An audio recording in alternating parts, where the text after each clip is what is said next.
Good morning students. ਅੱਜ ਅਸੀਂ accountancy ਦੇ ਵਿੱਚ ਕੀ ਕਰਨਾ ਆ, ਅਸੀਂ ਚੈਪਟਰ ਸਟਾਰਟ ਕੀਤਾ ਹੋਇਆ ਰਿਡੰਪਸ਼ਨ ਆਫ ਡਿਵੈਂਚਰ, ਅਤੇ ਉਹਦਾ ਲਾਸਟ ਜਿਹੜਾ ਟੌਪਿਕ ਆ ਉਹ ਹੈਗਾ ਆ purchase of own debenture for the immediate cancellation or as a investment. Students ਕਈ ਵਾਰ ਕੰਪਨੀਜ਼ ਕੀ ਕਰਦੀਆਂ ਆ ਕਿ ਉਹ ਆਪਣੇ ਹੀ ਡਿਵੈਂਚਰਸ ਮਾਰਕੀਟਸ ਦੇ ਵਿੱਚੋਂ ਪਰਚੇਜ਼ ਕਰ ਲੈਂਦੀਆਂ ਆ, ਔਰ ਫਿਰ ਉਸ ਤੋਂ ਬਾਅਦ ਜਿਹੜੀ ਉਹਨਾਂ ਨੇ ਓਨ ਡਿਵੈਂਚਰਸ ਪਰਚੇਜ਼ ਕੀਤੇ ਹੁੰਦੇ ਆ ਉਹਨਾਂ ਨੂੰ ਉਹ ਕੈਂਸਲ ਕਰ ਦਿੰਦੀਆਂ। ਸੋ ਸਟੂਡੈਂਟਸ ਕੰਪਨੀਜ਼ ਆਪਣੇ ਹੀ ਡਿਵੈਂਚਰਸ ਖਰੀਦ ਕੇ ਵੀ ਡਿਵੈਂਚਰਸ ਨੂੰ ਰਿਡੀਮ ਕਰਦੀਆਂ ਆ। ਸੋ ਅਸੀਂ ਅੱਜ ਇਹਦਾ ਜਿਹੜਾ ਹੈਗਾ ਆ ਸਮ ਸੋਲਵ ਕਰਾਂਗੇ। ਸਭ ਤੋਂ ਪਹਿਲਾਂ ਕੁਐਸਚਨ ਨੰਬਰ 29 ਦੇਖੋ ਤੁਸੀਂ।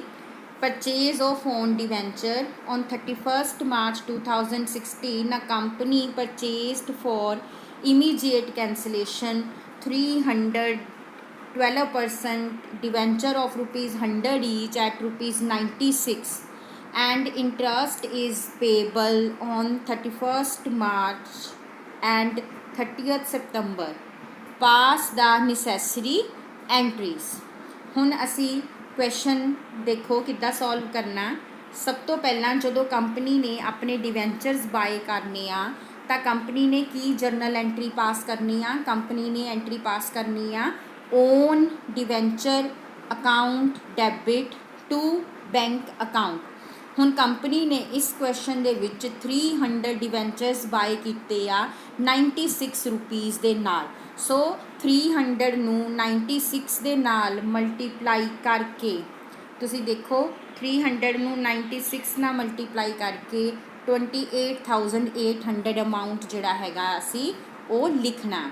ਹੁਣ ਉਸ ਤੋਂ ਬਾਅਦ ਈਅਰ ਐਂਡ 'ਤੇ 31 ਮਾਰਚ 2016 ਨੂੰ ਕੰਪਨੀ ਕੀ ਕਰੇਗੀ, ਕੰਪਨੀ ਜਿਹੜੀ ਹੈਗੀ ਆ ਉਹ ਇਹਨਾਂ ਡਿਵੈਂਚਰਸ ਨੂੰ ਕੈਂਸਲ ਕਰੇਗੀ। ਕਿੱਦਾਂ ਕਰੇਗੀ? ਉਹਦੇ ਲਈ ਕੰਪਨੀ 12% ਡਿਵੈਂਚਰਸ ਡੈਬਿਟ ਕਰੇਗੀ ਟੂ ਓਨ ਡਿਵੈਂਚਰ ਜਿਹੜੇ ਕੰਪਨੀ ਨੇ ਖਰੀਦੇ ਆ। ਹੁਣ ਦੇਖੋ ਜਿਹੜੇ ਡਿਵੈਂਚਰ ਕੰਪਨੀ ਨੇ ਖਰੀਦੇ ਆ ਉਹ 300 ਆ ਔਰ ਉਹਨਾਂ ਦੀ ਜੋ ਫੇਸ ਵੈਲਿਊ ਆ ਉਹ 100 ਆ। ਸੋ ਇੱਥੇ ਅਸੀਂ 30,000 ਲੈਣਾ 300 ਨੂੰ 100 ਦੇ ਨਾਲ ਮਲਟੀਪਲਾਈ ਕਰਕੇ। ਬਟ ਕੰਪਨੀ ਨੇ ਉਹ ਖਰੀਦੇ ਕਿੰਨੇ 'ਚ ਆ? 300 ਨੂੰ 96 ਨਾਲ ਮਲਟੀਪਲਾਈ ਕਰਕੇ 28,800 'ਚ ਖਰੀਦੇ ਆ। ਸੋ ਹੁਣ ਦੇਖੋ 30,000 ਦੇ ਡਿਵੈਂਚਰ ਕੰਪਨੀ 28,800 ਦੇ ਵਿੱਚ ਬਾਏ ਕਰ ਰਹੀ ਆ। ਇਹਦਾ ਮਤਲਬ ਕੰਪਨੀ ਨੂੰ 1200 ਦਾ ਕੀ ਹੋਇਆ? ਪ੍ਰੋਫਿਟ। ਔਰ ਉਹ ਤੁਸੀਂ ਪ੍ਰੋਫਿਟ ਦੇ ਵਿੱਚ ਟ੍ਰਾਂਸਫਰ ਕਰ ਦੇਣਾ। ਕੀ ਲਿਖਣਾ? To profit on cancellation account. ਹੁਣ ਜਿਹੜਾ ਇਹ ਪ੍ਰੋਫਿਟ ਕੰਪਨੀ ਨੂੰ ਹੋਇਆ ਆ ਉਹੀ ਪ੍ਰੋਫਿਟ ਕੰਪਨੀ ਨੇ ਕੈਪੀਟਲ ਰਿਜ਼ਰਵ ਨੂੰ ਟ੍ਰਾਂਸਫਰ ਕਰਨਾ ਆ। ਸੋ ਨੈਕਸਟ ਐਂਟਰੀ ਕੀ ਪਾਸ ਕਰਨੀ ਆ? Profit on cancellation account debit to capital reserve. ਇਸੇ ਤਰ੍ਹਾਂ ਹੁਣ ਨੈਕਸਟ ਕੁਐਸਚਨ ਦੇਖੋ, question number 30। on 1st January 2015, Satish Limited had 1,012% debenture of 100 each. Interest on debenture is payable half yearly on 30th June and 31st December. On 1st July 2015, the company purchased 300 own debenture. ਹੁਣ ਇੱਥੇ ਵੀ company ਨੇ 300 ਡਿਵੈਂਚਰ ਹੀ bye ਕੀਤੇ ਆ ਔਰ ਇੱਥੇ company bye ਕਰ ਰਹੀ ਹੈ 93 ਰੁਪੀਜ਼ ਦੇ ਨਾਲ ਫॉर ਇਮੀਡੀਏਟ ਕੈਂਸਲੇਸ਼ਨ। ਹੁਣ ਅਸੀਂ ਇਸ ਸਮ ਨੂੰ ਦੇਖੋ ਕਿੱਦਾਂ ਸੋਲਵ ਕੀਤਾ। Question number 30। ਹੁਣ ਕੰਪਨੀ ਨੇ ਇਹਦੇ ਵਿੱਚ ਕਿੰਨੇ ਬਾਏ ਕੀਤੇ ਹੈਗੇ ਆ?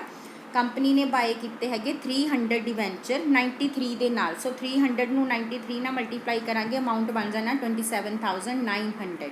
ਸੋ ਪਹਿਲੀ ਐਂਟਰੀ ਕੀ ਪਾਸ ਕਰਨੀ ਆ? ਓਨ ਡਿਵੈਂਚਰ ਜਦੋਂ ਖਰੀਦਣੇ ਇਹੀ ਐਂਟਰੀ ਪਾਸ ਕਰਨੀ ਆ। Own debenture account debit to bank account. ਕਿੰਨੇ ਅਮਾਊਂਟ ਨਾਲ ਕਰਨੀ? 27,900 ਨਾਲ।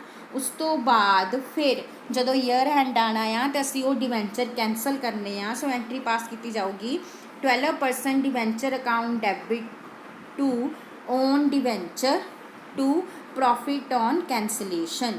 सो सब तो पहला 30,000 ਦੇ ਡਿਵੈਂਚਰ ਆ क्योंकि एक ਦਾ रेट 100 आ। सो ये ਜਿਹੜਾ अमाउंट ਲੈਣਾ ਅਸੀਂ 300 ਨੂੰ 100 ਨਾਲ ਮਲਟੀਪਲਾਈ ਕਰਕੇ ਲੈਣਾ। सो ਇੱਥੇ ਪਾਣਾ 30,000 बट ओन डिवेंचर ਦੇ ਅੱਗੇ ਕਿੰਨਾ ਪਾਣਾ ਤੁਸੀਂ ਪਾਣਾ 27,900।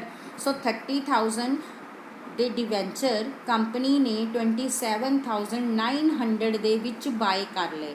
ਹੁਣ ਇੱਥੇ ਕੰਪਨੀ ਨੂੰ ਕਿੰਨਾ ਪ੍ਰੋਫਿਟ ਹੋਇਆ ਕੰਪਨੀ ਨੂੰ 2100 ਦਾ ਪ੍ਰੋਫਿਟ ਹੋ ਗਿਆ।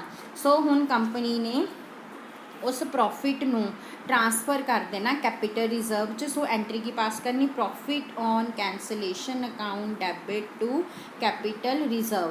हुण इत्थे कितना पाना 2100। हुण असी इसे तरह असी जिहड़ा हैगा आ एक होर क्वेश्चन सॉल्व करांगे।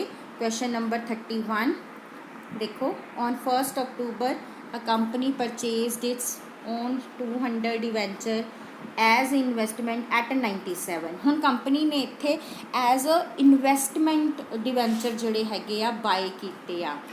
सेम इहदे विच भी interest is a payable on 31 March and 30 September. So these investments were cancelled on 31 March 2016। Pass the necessary journal entries. हुण देखो असीं इहनूं किद्दां सॉल्व कीता। हुण देखो तुसीं क्वेश्चन नंबर 31 हुण इत्थे क्योंकि कंपनी ने as a investment debenture buy कीते सी।